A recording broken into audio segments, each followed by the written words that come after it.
what's happening, y'all? Happy Sunday. Just want to say, I love all you beautiful people. So in this episode, I kind of want to review the first 9 races of 2019 so far and what we think, and you can kind of give me, the same thing, how you feel. So what we learned so far is Joe Gibbs continues dominating, giving 3 of their 4 drivers at least 1 win, taking 6 of the 9 races so far this year. The other 2 are actually Penske Racing, Brad and Joe Logano. So we know that Kyle Busch has 3, Denny Hamlin has 2, and now Martin Truex Jr. has 1. It's kind of cool because this is Martin Truex Jr.'s first race on a short track after 80 tries. And it's crazy because the previous races at Richmond, Martin Truex Jr.'s had the dominating car, leading the most laps, just couldn't finish it and put it together at the end. What's also interesting is we're not hearing too much about Ford or Chevy making a lot of noise, because everybody sees the dominance of Toyota and Ford, right? The Ford camp from Penske. But if we're seeing that Chevy and Ford all together are actually starting to make good strides moving forward. They're improving their engine and speed. Obviously the Gibbs are the topic so far of 2019, winning 6 of the 9 races. Penske's right there though. At the end of most races, you're seeing it. Logano and Keselowski. You're seeing Keselowski dominate. He had 445 or 446 laps to lead Martinsville with the victory. Obviously, it wasn't the strongest car at the end, because you've seen Chase Elliott making a very strong run. So it's possible with 2 or 3 more laps, that could have been Chase Elliott's race. But obviously, that's what ifs. And the reality, Keselowski won. So we cannot ignore Ford or Chevy's building momentum and getting better. And when we look at other race teams that's a little smaller, like JTG Daughtry, the 37 of Chris Buescher, like last night he was competing against drivers like Kyle Busch and passing them. Their short track program is pretty solid. It's just, again, it's not strong finishes. We've seen Buescher up there in Bristol battling almost in the top 5. Again, it's situations like loose tire that put him in the back, lap down. So far we understand that passing is hard, and in the races, leading these races, obviously it's clean air that helps these cars. But we've seen really what happens when like a lot of these short tracks, when these drivers are being put in traffic, it kind of allows the cars like 2nd, 3rd, and 4th to kind of get up there and contend. Like last night, obviously we seen that Kyle Busch had a dominating car in the beginning of the race, but he got hit with a speeding penalty in pit road that put him back, up the longest line. So he never fully recovered. I think he finished 10th, still not bad, but he was never able to get back up, even with the cautions and fresh tires. That's how hard it is to pass here. But we did see an incredible finish last night. What was it, 4? It was almost a 4-car battle at the very end, the last 10 laps. You've seen Kevin Harvick come into the picture. You've seen that Clinton Boyer was good enough. He had the speed, just couldn't pass. But then we seen Logano with 5 laps to go. He passed Boyer. He had a car that contend with Truex Jr. Just couldn't make the inside line work, and he just couldn't get in the outside of him. But it was still an exciting finish. I mean, he was right there. For Truex Jr., this is incredible for his first win in the year as a Joe Gibbs driver.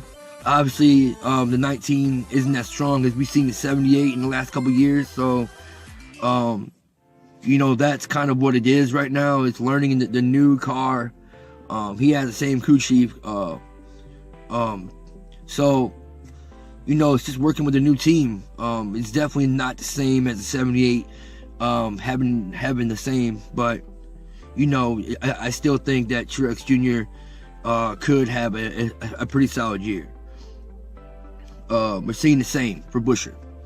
Even though he's Chevrolet, he's showing great strides and taking that program is really doing well. Another team that we're seeing doing well is RCR. Ryan Newman is doing really well. And if you notice, like drivers like Kurt Busch and Ryan Newman, they're making those cars work. So obviously in the past, like Jamie McMurray in the 1 and Trevor Bayne, we seen last year that Kenseth could compete with that car. I'm not saying that Trevor Bayne sucked. It's just I think it takes a certain driver with certain cars to make it work, because we're seeing Kurt Busch in the 1 that's doing well. He's like right there to get a win. It's just not strong enough yet, but it's getting better for the 1.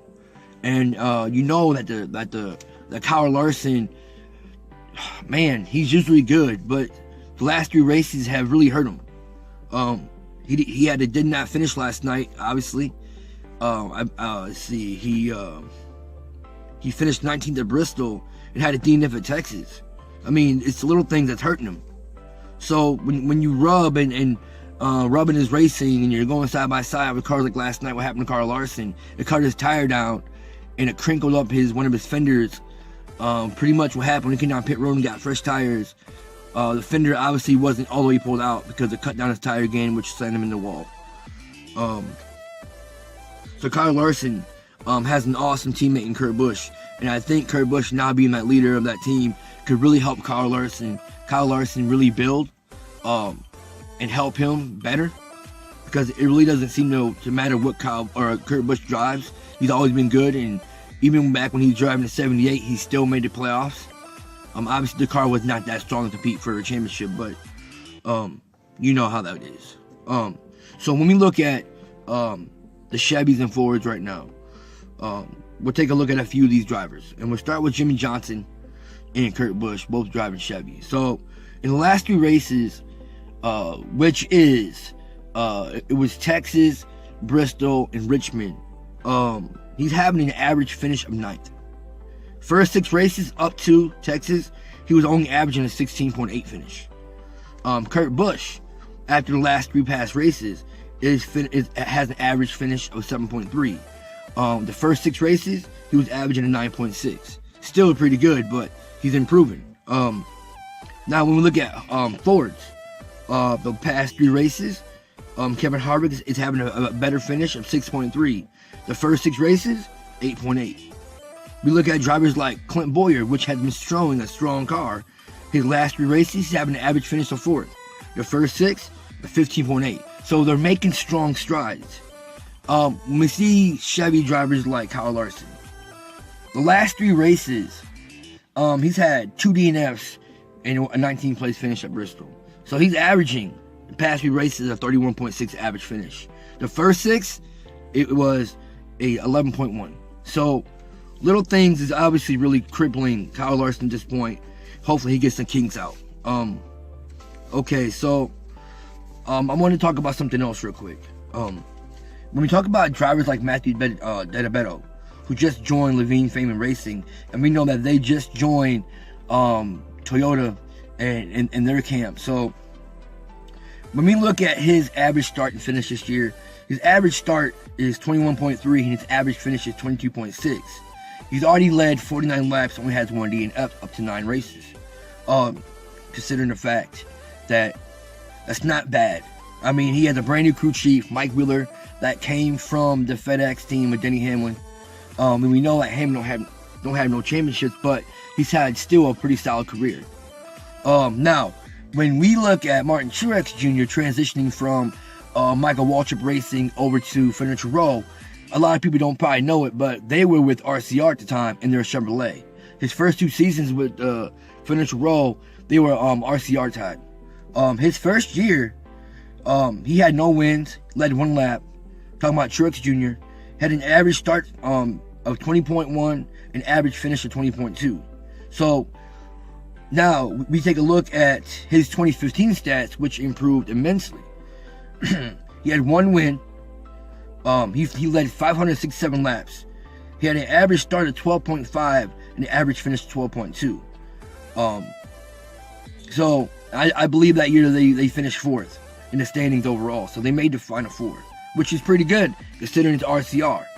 Now, the year he joined Toyota, and they moved over to Joe Gibbs with their new chassis and engines, he had 4 wins, 5 poles, had an average start of 9.1, an average finish of 13.9, led 1,809 laps that year, 17 top 10s and 8 top 5s.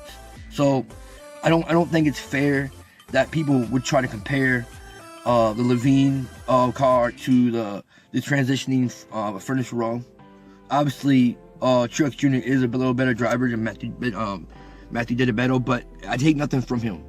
You know what? There's been moments this year that we see on the short tracks that 95 Levine Toyota has really been in competitive. Not up there for the win, but it's been up there in the top 5. Well, top 10 at least. It's been up there battling in the top 10. Again, it's just the finishes ain't there, and that's something that people really need to understand. Is I think they're better than what they are on paper. You know, and you know, when you look at Matthew DiBetto's career from last year, with the 32 Go Fast, he finished in rank 29th. Had a starting average of 29.1 and a finishing average of 27.0. So going from that to this, having an average start of 21.3, but it finished at 22.6 is still a lot better. It's just going to take some time to build that program with a new crew chief, a new manufacturer. So I think that people, and you have a brand new crew chief, Mike Wheeler, who's good.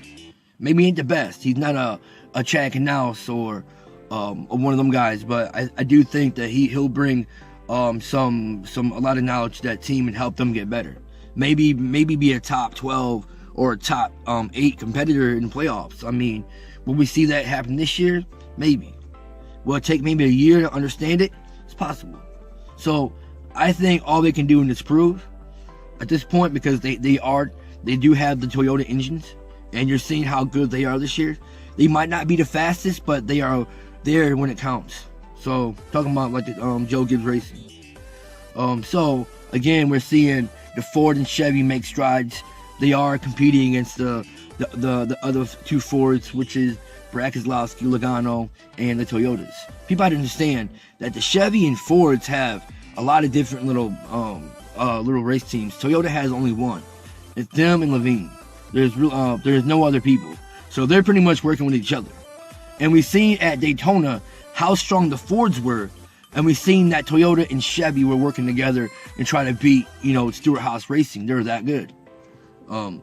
But they ain't showing it, the finishes, as far as wins, these first 9 races, but we do see that they can be strong. That Mustang, I think, will have some victories before the end of the season's over, so count that. And I think that we'll see Kurt Busch, who's that close to getting a victory. I think right now Kurt Busch is the leading driver of Chevrolet, and I think Jimmy Johnson's right there. A lot of people are saying it's Chase. I don't see it. You've seen Chase make one strong run at Martinsville. You haven't really seen him compete a whole lot this year for the victory. Right now, I do think that you're seeing Jimmy Johnson in that 48 Allies race team doing a little better. It's not that Hendricks ain't great. It's just, I think it's a slow start, and it's a better start this year than we seen last year. So it's possible that maybe on a strategy that Jimmy Johnson or one of them Hendrick cars will win. It's not gonna be on speed, but if they do something different than anybody else, yeah, there's a good chance, because Jimmy's car is still pretty solidly strong. It's getting better. You will see people like Harvick and Boyer actually win races because the car is good and strong in speed. So Chris Buescher, I think he has a chance to win one of these short tracks, maybe even a road course. I think he has a road course victory. I mean, Chris Buescher is an Xfinity Series champion, so he's competing at the Cup level is way different than the lower series. Those cars in the competition. I'm not taking nothing away from that. I think they're great series, and I love the Truck Series, and I love the Xfinity Series, and I love the Cup Series. So I don't compare them. It's just that the drivers have way more talent. They're older and got more experience in Xfinity. Well, some in Xfinity and some in the Truck. It's just different. You know how that is. But all right, man. I love you guys. I hope it was fun for you guys to watch. I always love talking about NASCAR people. If you have anything you want to add or what you think, go ahead and add it. Hope you guys have an awesome week. Yeah.